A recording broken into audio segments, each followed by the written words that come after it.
Hey guys, what's up? Welcome back to another episode. So I am happy you're joining us today. So you're probably kind of confused with the title for today's episode, which is sometimes you just gotta take the L and go. I know, we've always been talking about self-growth, being the best version of yourself, doing your best, and all those things. Okay? But you know what? I'm just gonna knock some sense into all of us. Yeah, myself included. Of course, in this life we're living, we don't always win. Okay? Sometimes we have plans to win or we have a certain outcome in mind, but it doesn't always turn out that way. Okay? And that's life. That's how it is. It is what it is, I guess. So life is not perfect. Sometimes we just lose. Sometimes we don't win, and that's totally normal. But where I'm getting at here is that in order to win, you have to know what it feels like to lose. Because when you're always winning, you're just playing too safe. It just means you're not getting off your comfort zone. You're not testing your abilities. Okay? You're not taking risks. And taking risks always means there's a chance of losing. At least that's what I think. Okay, in my entire 27 years, it was not always all fun, winning moments and rainbows. No, because I'm not perfect, and I never claimed to be perfect. I just said, you have to learn to lose before you can win. What do I mean by that? So this is where this next point comes in. We have to learn how to take defeat. All right. So I'll just share like a quick little story so you guys know where I'm coming from. So about a month ago, I actually tried out for this group of DJs here in Singapore. Yes, for those who don't know, I used to be a DJ like a couple years back, but that's my old life. I decided I wanted to try out because that would be so fun. Because I used to be a DJ, I pretty much have the basics covered. I mean, I never claimed to be the best DJ out there. But, I have some certain level of knowledge about it. And I was just really interested in the music. To join this group, we were interviewed actually. So during the interview, I was just answering their questions. And not gonna lie, I was having really positive feedback. Because whenever I would answer their questions, they seemed to be pretty happy with what I've been saying. And I really showed that I did have prior experience, even though I'm not like a pro yet. Okay. After a couple of weeks, they come out with the results. Not gonna lie, I was sort of expecting that I would make it, but I didn't. Like, okay, I did not make the cut. Fine. Was I sad about it? Of course I was. Because that was something I wanted to do. I wanted to be part of that group, but I didn't. I didn't make it. It's totally normal to feel sad or to feel bad about something not going your way. Okay, I didn't get my desired outcome. I was sad about it, sure. But after a short conversation with my best friend, I kind of just realized that this is also a type of redirection, I guess. Or I just have to take it that way. Okay, I'm saying that because what would happen if I actually made it to the group? Alright, fine, I would be a DJ. I would be playing at clubs here. So of course, DJs, they play at clubs. And what do they have in clubs? Alcohol. If you've been watching the previous episodes of the podcast, or if you haven't yet, I talked about quitting alcohol and even did an update on 100 days of being sober. So if I'm putting myself in that environment where there's alcohol everywhere, how would that affect my progress of being sober? Right? Because just one night of clubbing alone was already giving me thoughts of, consuming alcohol again. So what more if I was there because I was a DJ? Yeah. because I've quit drinking and I would and for example, I would be a DJ, that means higher temptation as well as peer pressure, because you're gonna be the DJ, you're gonna be the center of attention. So a lot of people's eyes would be on you, and they would see that you don't drink, or your peers or co-DJs would see that you don't drink. Some people might take that the wrong way. I know I said I used to be a DJ before, but I have retired that because of health reasons. Okay? Because I used to DJ in Manila, and we're always in the night scene, so of course we would be outside until 4 a.m. Yeah, that really did a number on my health physically. And going back to what I said earlier about redirection, I got rejected, fine, but I reframed it as redirection, because what can I gain out of this? That was one of the things I asked myself. Okay, I got rejected or redirected in this case. What am I going to gain from this? Because I wasn't selected to be part of that group.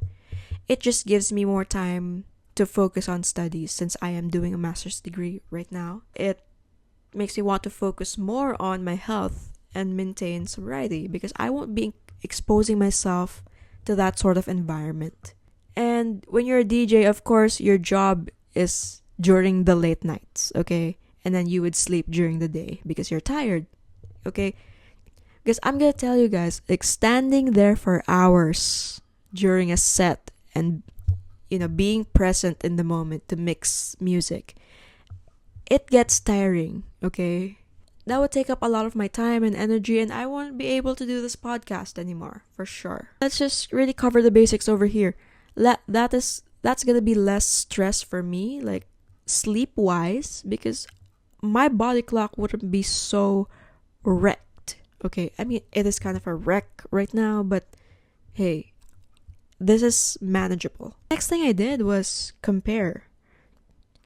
Because, okay, how I took this rejection or redirection, if you will, was so different from how I used to take situations like this. I remember when I was 21, I think, and I applied for my first ever job.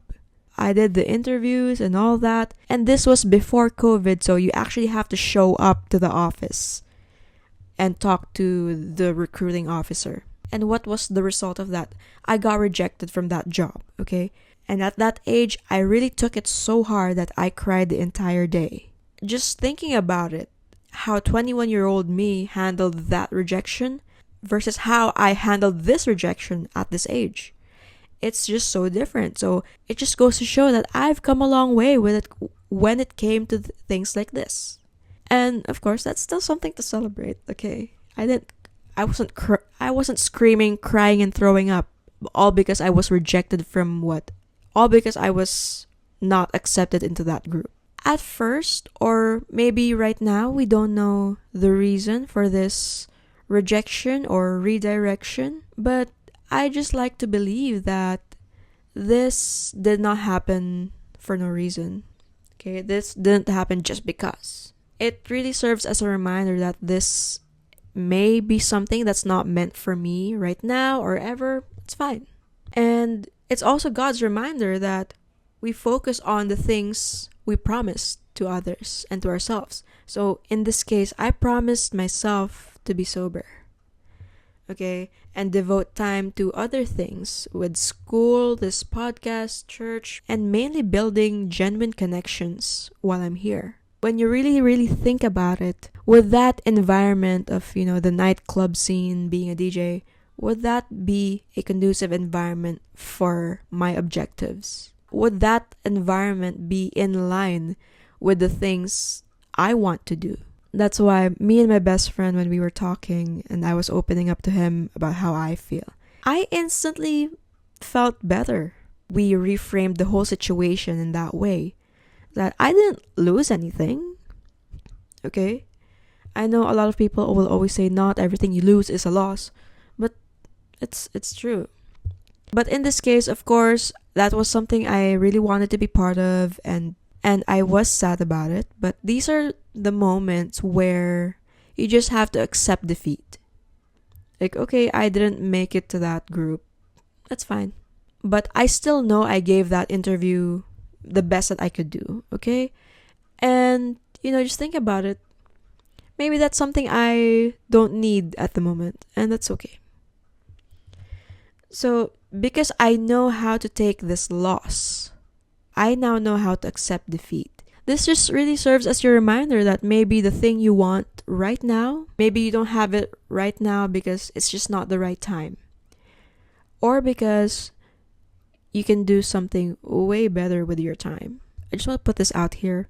Sometimes that rejection you face or whatever, when you lose, you just gotta take it, okay? You just gotta take the loss, accept defeat, and move on.